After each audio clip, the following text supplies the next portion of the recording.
Alhamdulillah. Alhamdulillah, thumma alhamdulillah. Syukur kita ke hadrat Allah Subhanahu wa taala. Jadi insya-Allah seperti mana yang kita pesan tadi, mana-mana orang insya-Allah dalam tempoh ini setiap kali nak keluar daripada rumah baca sekurang-kurangnya bismillahilladzi la yadurru ma'asmihi syai'un fil ardi wala fis sama' wa huwas samiul alim. Itu sekurang-kurangnya keluar daripada rumah kita baca a'udzu bikalimatillahi tammati min syarri ma khalaq, minta perlindungan dengan Allah. Itu semua kedua-dua doa tersebut warid dalam hadis akan semakna, dia punya makna dia bahawa insya-Allah tidak akan kena satu musibah pun pada diri dia. Jadi keluar baca sungguh-sungguh. Begitu juga warid di dalam adab musafir dalam kitab al-adhkar, setiap kali kita keluar rumah paling kurang kita baca bismillahi tawakkaltu 'ala Allah wa la haula wa la quwwata illa billah. Setiap kali keluar rumah yang ada keperluan lah tuan-tuan. Sekarang ni tempoh PKP kena banyak duduk kat rumah, stay home jadi kalau ada keperluan keluar daripada rumah kita bimbang, takut ada jangkitan, takut ada benda-benda yang berbahaya. Bismillah, bangun bismillahi tawakkaltu 'ala Allah wa la haula wa la quwwata illa billahil aliyyil azim. Keluar dengan penuh keyakinan pada janji Allah dan pada sabdaan Nabi Muhammad sallallahu alaihi wa ala alihi wasallam. Jadi orang yang keluar dengan penuh keyakinan, kerana banyak amalan kita ini sebenarnya bersangkut paut dengan soal keyakinan. Beza kita dengan pengamalan para sahabat adalah pada keyakinan. Keyakinan mereka kepada sabdaan Nabi Muhammad sallallahu alaihi wasallam cukup luar biasa. Bahkan ulama kata bukan hanya orang Islam saja, bahkan orang yang tidak Islam pun walaupun dia tak beriman dengan Nabi Muhammad, tetapi keyakinan dia pada perkataan Rasulullah cukup luar biasa. Dikatakan ada satu orang pembesar Quraisy sama ada Abu Lahab ataupun ghairuh ataupun bukan Abu Lahab, apabila Nabi sallallahu alaihi wasallam telah buat perjanjian kepada dia, Nabi kata kamu ni akan mati di tangan aku. Jadi di dalam satu pertempuran saat Nabi sallallahu melontarkan lembingnya tak kena pun ke bahagian dada dia, tapi hanya tertoreh sedikit luka di bahagian kakinya. Dia terus berteriak seolah-olah telah menembusi dadanya. Jadi kawan-kawan dia beritahu, fulan, kamu ni apa kamu ni? Tak padan dengan satu orang panglima, seorang pahlawan, pembesar Quraisy. Kamu kena sikit je tu. Dia kata, pada hari yang Nabi sallallahu alaihi wasallam, Nabi Muhammad itu, bila saat dia beritahu pada aku bahawa aku akan mati di tangannya, maka ketika itu aku telah yakin bahawa aku akan mati di tangannya. Walaupun hanyalah dengan toresan saja, toresan luka, dia yakin bahawa dia akan mati di tangan Nabi Muhammad. Yang akhirnya akibat daripada luka tersebut makin parah hingganya dia menemui kematian.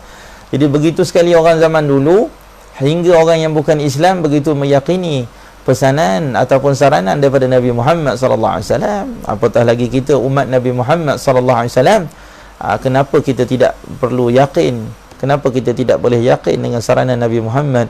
Jadi kita keluar pada rumah, jangan tinggal baca bismillahilladzi la yadurru ma'as la yusibuhu syai'. Insya-Allah tidak akan kena sesuatu apa pun, melainkan sesuatu yang telah ditentukan oleh Allah, melainkan sesuatu yang telah dijanjikan oleh Allah.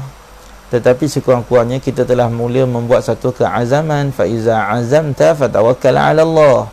Kita telah mengadakan satu usaha, kemudian serahlah pada Allah. Dalam usaha kita ini, serahan kita kepada Allah. Kalau Allah Ta'ala nak menentukan kita ni terkena juga, maka terkenalah.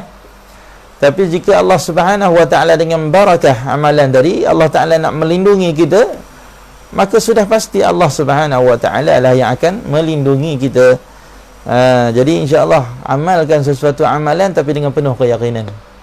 Yakin tuan-tuan, insya-Allah dengan barakah keyakinan kita kepada janji-janji Allah, Allah Subhanahu Wa Ta'ala akan terima. Sebab tu kata Imam Al-Ghazali, antara sebab penerimaan doa kita adalah salah satu syarat penerimaan doa, di samping taubah, di samping menangis, ialah dia kata harapan seseorang saat dia berdoa bahawa Allah Subhanahu Wa Ta'ala akan terima doa dia. Kalau ada orang dia berdoa tetapi awal-awal lagi dia dah mempunyai prasangka buruk kepada Allah. Dia kata Allah Ta'ala ni tak tahulah terima atau tak terima. Kalau dia dah ada lagi question, dia ada persoalan setiap kali dia melontarkan permohonan kepada Allah, itu sebenarnya menjadi sebab doa-doanya tidak diterima oleh Allah. Wal'iyazubillah. Antara sebab doa-doa kita Allah Ta'ala dengar ialah pengharapan kita yang kuat bahawa Allah akan perkenankan doa kita.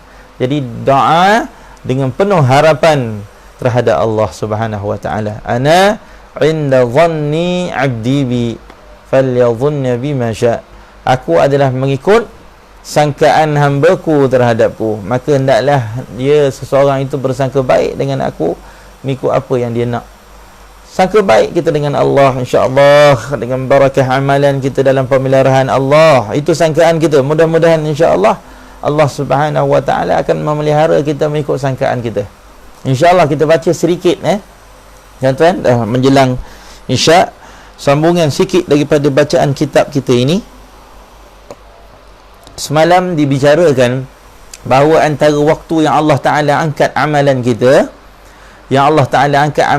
adalah di bulan Sya'ban. Kita telah berbicara tentang perkara itu. Di bulan Sya'ban adalah waktu yang paling utama Allah akan angkat amalan kita. Sebab tu dalam bulan Sya'ban kita kena perbanyakkan amalan. Dalam bulan Sya'ban ni memang kita kena banyakkan ibadah. Alhamdulillah PKP ni lebih menyesuaikan kita, telah memberi kita banyak lagi ruang untuk kita memperbanyakkan ibadah. Jadi usahakan dapat khatam Quran tuan-tuan dalam tempoh ini. Sebelum menjelang Ramadan, khatam Quran. Kita dah berbicara tentang sebelum ni bahawa dengan kadar apa yang kita lakukan di dalam bulan Sya'ban ini, itulah dia perkara yang kita akan perbanyakkan dalam bulan Ramadan. Jangan kita menanti saya nak mengaji bulan Ramadan, kita tak akan mengaji kalau kita tak mulakan dalam bulan Sya'ban. Jangan kita menanti saya nanti insya-Allah nak banyak taubat di bulan Ramadan. Kamu tidak akan bertaubat di bulan Ramadan selagi kamu tak mulakan taubat kamu di bulan Sya'ban. Justru di bulan Sya'ban ini juga ulama kata bulan yang akan diangkat amalan kita, seperti mana dalam hadis yang kita bacakan kemarin, bila satu orang sahabat bertanyakan kepada Nabi Muhammad sallallahu alaihi Muaz bin Jabal tanya kepada Rasulullah, "Ya Rasulullah, aku tidak tengok kamu ni banyak berpuasa selain daripada aku tidak tengok kamu ni berpuasa daripada bulan-bulan lain lebih daripada kamu berpuasa di bulan Sya'ban." Maknanya sahabat sendiri tengok Nabi ni banyak berpuasa di bulan Sya'ban. Lalu Rasulullah SAW menjawab, dia kata, diangkat amalan aku ini di dalam bulan Sya'ban. Bulan Sya'ban ni bulan yang diangkat amalan, dzaka syahrun, kata Rasulullah. Inilah bulan yang akan diangkat amalan, dan aku suka saat amalan aku diangkat oleh Allah wa ana shaim, dalam keadaan aku berpuasa. Dia suka saat amalan itu dicatat, dalam keadaan tercatat dia itu banyak berpuasa pada bulan tersebut, saat amalan kita diangkat oleh Allah. Jadi ada juga di sana kata ulama, iaitu la ilaha illallah, waktu yang diangkat amalan selain daripada bulan Sya'ban, iaitu diangkat pada waktu siang dan diangkat pada waktu malam.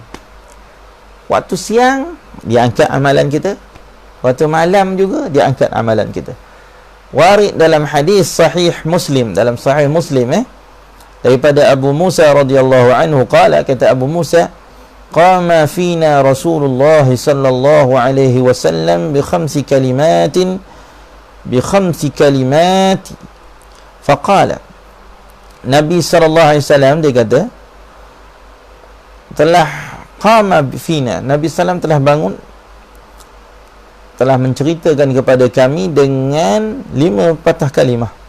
Nabi sallam telah bangun pada kami ni, menceritakan kepada kami ini dengan 5 patah kalimah. Faqala, inna Allah azza wa jalla la yanamu wa la yanbaghi lahu an yanama. Sesungguhnya Allah Subhanahu wa ta'ala itu tidak pernah tidur, dan memang tak selayaknya bagi Allah Subhanahu wa ta'ala itu untuk dia tidur. Seperti yang selalu kita baca dalam ayatul kursi, Allahu la ilaha illa huwal hayyul qayyum la ta'khuzuhu sinatun wala naum, yang tidak mencapailah kepada Allah, tak mengambillah akan Allah Subhanahu wa ta'ala itu oleh mengantuk dan juga tidur. Jadi Allah Ta'ala itu tidak tidur dan dia tidak selayaknya untuk tidur.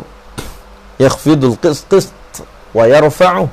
Dan Allah Subhanahu wa taala yang akan menjatuhkan bahagian seseorang, dan Allah jugalah yang akan mengangkat bahagian seseorang. Bahagian seorang itu ada kalanya di tangan Allah lah untuk Allah jatuhkan, dan di tangan Allah jugalah untuk Allah Taala angkatkan. Itu yang kedua. Yurfa'u ilaihi 'amalul laili qabla 'amalin nahar. Akan diangkat kepada Allah, diangkat kepada Allah akan amalan malam sebelum datangnya amalan siang. Jadi sebelum berakhir amalan, sebelum datangnya amalan siang, diangkat dulu kepada Allah amalan malam kita. Subhanallah, amalan malam kita. Waktu apa ibadah kita pada waktu malam? Apa yang kita lakukan pada waktu malam? Apa, bagaimana hubungan kita dengan Allah? Banyak mana selawat kita kepada Nabi Muhammad SAW pada waktu malam? Qiyamul lail kita ada ke tak ada? Semua bahagian ibadah kita waktu malam akan diangkat kepada Allah sebelum datangnya amalan siang. Wa amalun nahar qabla amalil lail. Dan akan diangkat amalan siang pula. Apa yang dilakukan pada waktu siang ni diangkat, dipertontonkan kepada hadrat Allah Subhanahu wa taala sebelum datangnya amalan malam. Yang ketiga, hijabuhun nur. Yang keempat, dia kata hijabuhun nur. Hijabuhun nur, hijab antara seorang hamba dengan Allah ini adalah cahaya. Cahaya yang menghalang kita untuk melihat wajah Allah Subhanahu wa taala, melainkan orang yang akan diizinkan oleh Allah, yang akan diizinkan oleh Allah Subhanahu wa taala pada satu hari nanti insya-Allah akan melihat wajah Allah Subhanahu wa taala. Laisa kamitslihi syai' wa huwas samiul basir. Yang tidak ada sesuatu yang sepertinya, wa huwas samiul basir. Dialah yang Maha mendengar dan dialah yang Maha melihat. Lau kashafahu la ahraqat subuhat wajhi. Kalau dia menyingkap hijabnya itu, kalau dia menyingkap hijabnya itu, la ahraqat subuhat wajhi. Ai mana subuhat, nescaya akan membakar oleh subuhat wajhi, iaitu subuhat wajhi yang ulama kata nuruhu wa jalaluh, cahaya Allah Subhanahu wa taala dan tajalli Allah Subhanahu wa taala itu akan membakar. Sebab itu pada ketika Nabi Allah Musa alaihissalam berkehendak untuk melihat kepada wajah Allah Subhanahu wa taala, saat ditajallikan Allah taala mentajallikan zatnya, pada ketika itu semua orang tidak mampu menanggung penglihatan tersebut yang tidak berbagai dan tidak berupa. Itu yang keempat. Dan yang kelima, mantaha ilaihi basaruhu min khalqih. Tidak pernah terhenti kepadanya, kepada Allah, oleh penglihatannya, pandangannya daripada sekalian makhluknya. Maknanya tidak ada sesuatu hijab pada pandangan Allah Subhanahu wa taala. Kita ni ada had. Pandangan mata kita ada had, terbatas. Bila jauh sikit dah tak nampak, dekat nampak, terlalu dekat pun tak nampak, bila jauh tak nampak, ada batas. Bila terhalang oleh sesuatu tak nampak apa yang berada di sebaliknya. Itu pandangan mata kita. Tetapi pandangan alhamdulillah, pandangan Allah Subhanahu wa taala tidak ada hijab, tidak pernah terhenti. Maksudnya terhenti. Kita ni pandangan mata kita terhenti dengan batasan jarak. Pandangan mata kita terhenti dengan hadangan. Tapi pandangan Allah Subhanahu wa taala tidak akan pernah terhenti. Wallah, Allah Subhanahu wa taala itu adalah yang Maha melihat. Wallahu sami'un basir. Allah taala Maha mendengar dan Allah taala itu adalah Maha melihat. Qala al-Allamah al-Munawi, berkata oleh al-Allamah al-Munawi rahimahullah taala, wa ma'nahu, apa makna diangkat amalan malam sebelum datang amalan siang, diangkat amalan siang sebelum datang amalan malam? Makna dia terangkatnya amalan yang warid ini dalam hadis ini. Apa maknanya?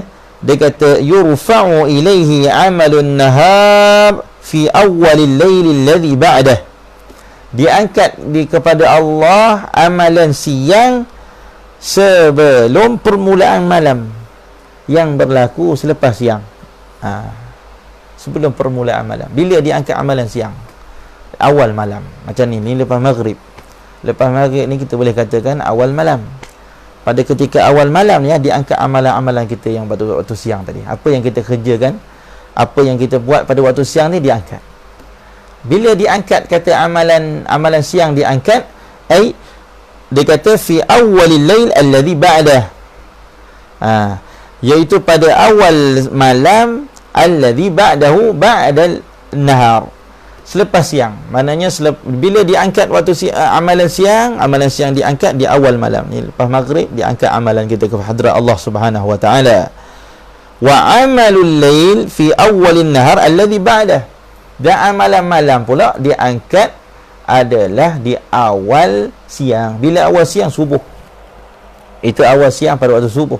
Sebab tu dua tempat ini, dua waktu ni, para ulama suruh kita berbanyakkan ibadah lepas maghrib dan juga lepas subuh. Jangan tinggalkan amalan lepas maghrib, lepas subuh. Lepas maghrib, kata ulama-ulama di Hadramaut, dia ada antara tempat yang terhimpun khazainillah, khazanah-khazanah Allah, rahsia-rahsia daripada khazanah Allah dibahagikan pada antara ma bainal maghrib wal isya. Sebab tu para ulama dia tidak akan pergi ke lain. Ulama-ulama di Hadramaut lepas maghrib adalah waktu ibadah mahd, waktu ibadah secara khusus. Walaupun di Hadramaut tidak ada sesi pengajian, tidak ada sesi pengajian kelas maksudnya pengajian kuliah maghrib, tak ada. Di Hadramaut mereka ni lepas maghrib, mana-mana masjid kita pergi pun akan sibuk baca Quran. Mereka tidak akan sia-siakan. Tidak ada pasar orang berniaga lepas maghrib, tak ada. Itu suasana di Hadramaut. Kerana di situ, di awal-awal malam adalah saat waktu diangkat segala amalan-amalan siang kita. Dan juga di awal-awal siang adalah waktu diangkat amalan-amalan malam kita. Fa innal hafazata yas'aduna bi a'malil lail ba'da inqidaihi fi awwalin nahar. Maka sesungguhnya para malaikat al-hafazah ni malaikat-malaikat pencatat, yas'aduna bi a'malil laili, mereka naik dengan amalan-amalan malam selepas selesainya amalan malam fi awwalin nahar. Pada awal siang tu selesai amalan malam, mereka naik ke hadratullah Subhanahu wa taala dengan membawa amalan-amalan malam kita. Wa yas'aduna bi a'malin nahar, mereka naik pula dengan amalan-amalan siang selepas selesainya amalan siang fi awwalil lail, pada daripada awal malam, iaitu lepas maghrib. Ini kata siapa ni? Ini kata Al-Allamah Al-Munawi dalam mensyarahkan hadis yang kita baca tadi.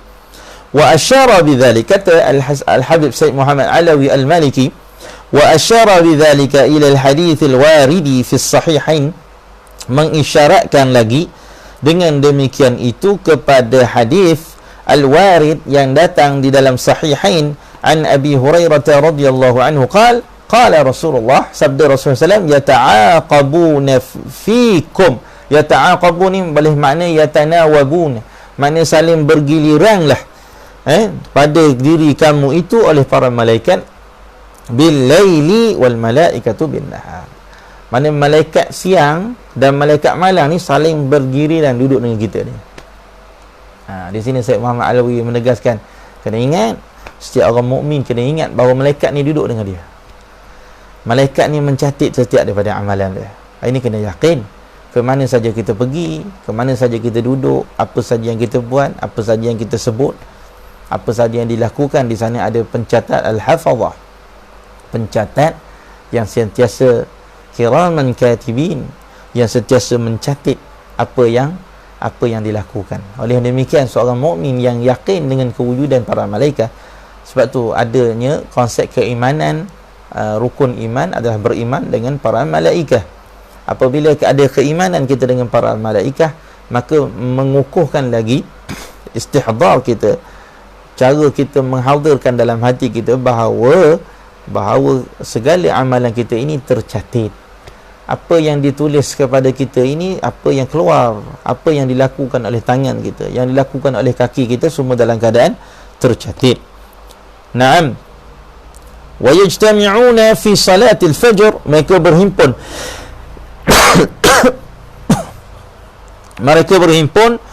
pada sembahyang subuh dan juga salat asar. Summa ya'ruju alladhi batu fikum, Kemudian akan naiklah orang yang bermalam dengan kamu. Ada malaikat yang bermalam dengan kita, nak catat segala amalan kita, dia bermalam dengan kita. Turun malaikat siang, naik malaikat malam. Yang malaikat malam tu ya'ruju ila sama, mereka naik ke langit. Subhanallah. Fayas'aluhum rabbuhum, maka Tuhan mereka akan bertanya kepada mereka, wa huwa a'lamu bihim, sedangkan Allah Ta'ala itu memang dah tahu. Dia adalah maha tahu dengan apa yang mereka tahu. Kaifa taraktum ibadi, bagaimana kamu tinggalkan hamba-Ku? Ditanya kepada malaikat-malaikat yang duk jaga malam tadi. Kaifa taraktum ibadi, bagaimana keadaan kamu tinggalkan hamba-hamba-Ku? Fayaqulu, maka malaikat-malaikat malam tadi jawab apa? Taraknahum wa hum yusallun, kami tinggalkan mereka hal keadaan mereka itu sedang sembahyang. Masya-Allah, beruntungnya orang yang saat ditinggalkan oleh para malaikat, bahawa mereka itu adalah orang-orang yang sentiasa berqiyamul lail pada waktu malam. Masya-Allah, Allahumma ja'alna minhum wa atainahum wa hum yusallun, dan saat kami datang kepada mereka, mereka juga sedang bersembahyang. Saat pergi pun mereka sedang bersolat, kami datang kepada mereka pun pada awal-awal malam pun mereka dalam keadaan bersolat. Di akhir malam pun mereka bersolat. Masya-Allah, Allahumma ja'alna minhum. Naam. Ilaha illallah. Jadi insya-Allah kita akan sambung lagi perbicaraan yang cukup menarik dalam kitab Madza fi Sya'ban. Di sini pesanan almarhum Said Muhammad Alawi Al-Maliki menyatakan, fakun ayyuhal mu'min ala ilmin qati', jadilah kamu wahai orang mukmin, hendaklah kamu menjadi wahai orang mukmin, jadilah suatu orang yang mempunyai ilmu yang putus, keyakinan yang putus, bahawasanya bersama-sama kamu ini adanya para malaikat di waktu malam dan malaikat-malaikat di waktu siang, yarqabuna a'malak. Mereka ni sering yarqabuna muraqabah, maknanya mereka sering yarqabu ni maknanya mengintai-intai, maknanya mereka memerhatikan amalan-amalan kamu. Kena ada ilmin qati' di sini, kata almarhum Said Muhammad Alawi Al-Maliki, kena ada ilmu yang putus, keyakinan yang putus, bahawa para malaikat ini sentiasa duk memerhatikan kepada kamu, wa yarfa'unaha ila rabbil izzah wal jalal, dan mereka akan angkat amalan kamu itu kepada hadratillah subhanahu wa ta'ala, al-izzati wal jalal, zat yang mempunyai kemuliaan dan juga yang mempunyai ketinggian. Jadi keyakinan ini menyebabkan kita ini sentiasa akan memelihara setiap pergerakan kita. Tak mudah orang nak bertutur, nak berbicara begitu saja, nak melakukan sesuatu begitu saja, kerana ada di sana kiraman katibin yang sentiasa mencatat dan menulis setiap daripada perkataan kita dan perbuatan kita. Jadi mudah-mudahan Allah Subhanahu wa taala beri kita inayah, beri kita taufik insya-Allah untuk kita sentiasa menjaga pertuturan kita, menjaga tikah laku kita insya-Allah, menjaga setiap jawarih kita, anggota-anggota badan kita, bahagian hati kita, zahir dan batin kita pelihara insya-Allah. Kita sentiasa jaga, kerana semua itu akan diperkirakan oleh Allah Subhanahu wa taala. Jadi sekadar itu dulu, aqulu qawli hadha wa astaghfirullahal azim li wa lakum. Wassalamu alaikum warahmatullahi wabarakatuh.